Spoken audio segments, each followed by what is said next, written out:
Hey guys, welcome back to another tutorial video. So in today's video, I'll show you how to use Snapchat My AI.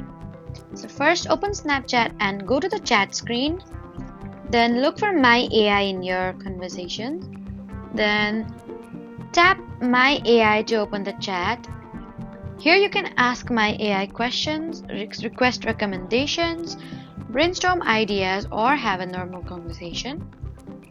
You can also try asking it to help with things like planning a trip, creating a list, or explaining a topic. Remember that AI can sometimes provide incorrect information, so double check important information before relying on it.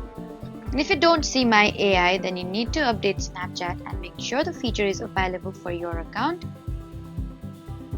So that was how to use Snapchat My AI. Please do not forget to like, comment, and subscribe for more helpful tutorials. Thank you for watching.